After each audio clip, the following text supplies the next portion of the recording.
On the morning of December 16th, 2024, a student opened fire at the Abundant Life Christian Church in Madison, Wisconsin. The female student was identified as 15-year-old Natalie Rupno, who also went by the name Samantha or Sam, and she killed a teacher and a fellow student, in addition to injuring 6 other people before she killed herself. This included 2 other students who were in critical condition. The student who was killed was identified as Ruby Patricia Vergara.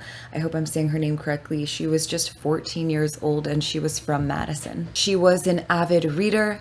She loved art, singing, and played keyboard in the family worship band, according to her obituary. The Dane County Medical Examiner identified the killed teacher as 42-year-old Erin Michelle West. Mackenzie Wilson, who is a sophomore at Abundant Life, said that she knew West and had just seen her a couple hours before this tragic event happened, and she said that she really loved her kids. She was so excited to see her daughters grow up and what they were going to be and do with their lives. She also said that West's love for her own children extended to everyone at our school.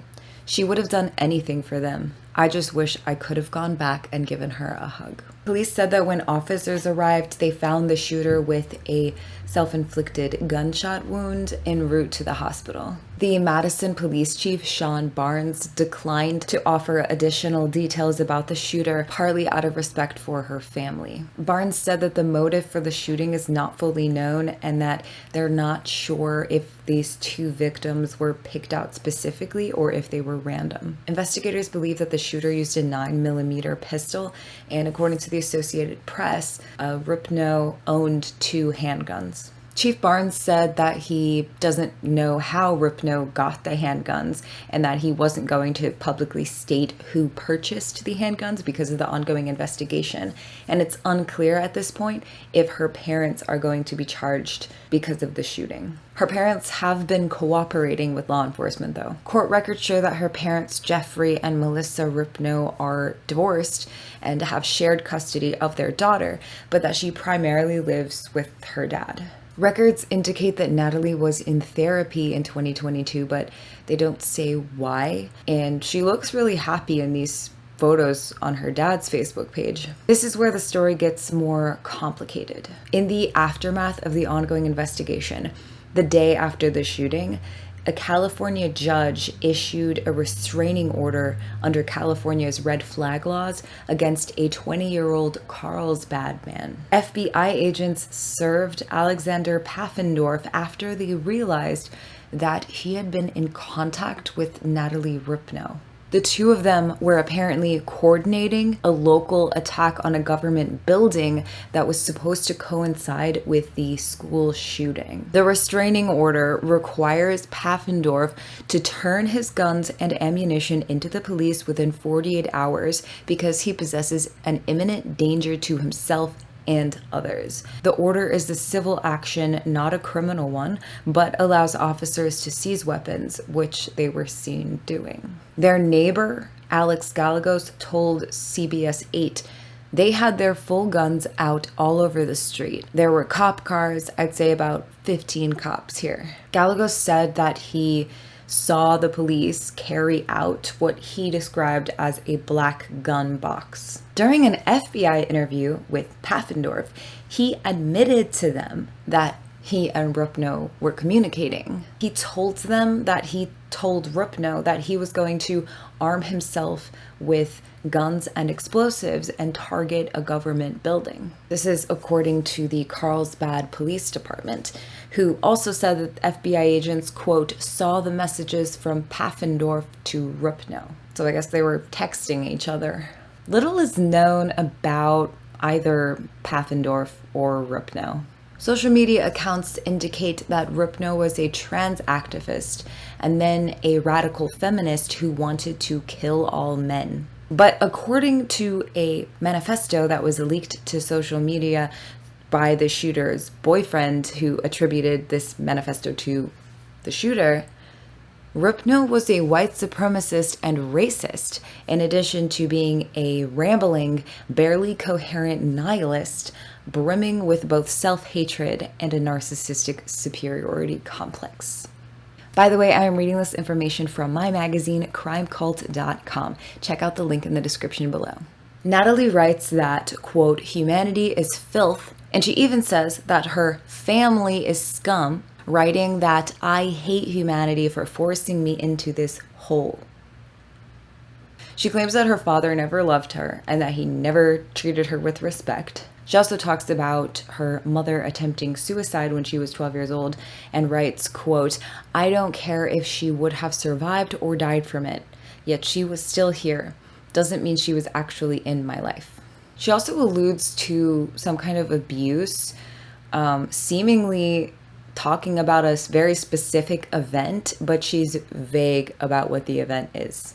She wrote, I honestly don't remember how old I was. I know I was young, but yet I remember everything that still happened because it happens every once in a while. She also wrote this, nobody knows why I'm doing this. I got the weapons by lies and manipulation and my father's stupidity. I planned on shooting myself a while ago, but thought maybe it's better for evolution rather than just one stupid, boring suicide, which hopefully I'll reach that point. I've planned this myself and nobody else. I act alone. There would have been no way to change what has happened. You can't never and will never know. You never cared too much to know anything about me. I'm glad you don't know. In August 2024, Natalie's father actually took her to a gun range where she can be seen wearing a KMFDM t-shirt. This same shirt was worn by Columbine shooter Eric Harris. Rupno was apparently part of the Columbine fandom that we reported on in our history of school shootings. She apparently wore the shirt often, and there are several pictures circulating of her wearing the shirt. She cites being inspired by saints like Harris, invoking a reference to far-right terrorism. The alleged manifesto directly names both of the Columbine shooters. It also names, here we go, Vladislav Rosylyakov. He was a Columbine copycat shooter from Crimea. He also cosplayed as one of the Columbine shooters. There was a Twitter account believed to belong to Rupno. Her Twitter account is odd. She posted a series of videos that basically glorified school shootings and also hinted at one to come in the days leading up to the shooting. And the profile picture of this account is of another Columbine copycat shooter from Russia named Mykolaiv Pivnev. He was also 15 years old when he carried out his attack. Supposedly, quote, because his classmates offended him in different ways and he was annoyed with that. That statement comes from his sister, Daria Pivnev. Pivnev, however you say his name, attacked his teacher with a meat cleaver and then shot her in the head with an air rifle. He was shouting that he wanted to stage a massacre and he gave students 1 minute to flee. 3 other victims suffered various fractures trying to flee the room. Natalie Rupno's manifesto, which she calls War Against Humanity, also references Petik Eric Alvinin, Arda Küçükyetim, and Vladislav Rosylyakov. Alvinin was responsible for the Jokela High School massacre on November 7, 2007 in the town of Jokela, Tysla, Finland. Rosylyakov was responsible for the Kirch Polytechnic College massacre in Kirch, Crimea. And Küçükyetim was a Turkish neo-Nazi who committed a mass attack in Eskişehir earlier in 2024. So lots of references to violent people who she seems to idolize and immortalize and look up to and want to emulate or see as her peers, basically her ideological peers. She seemed to harbor a lot of hatred and resentment.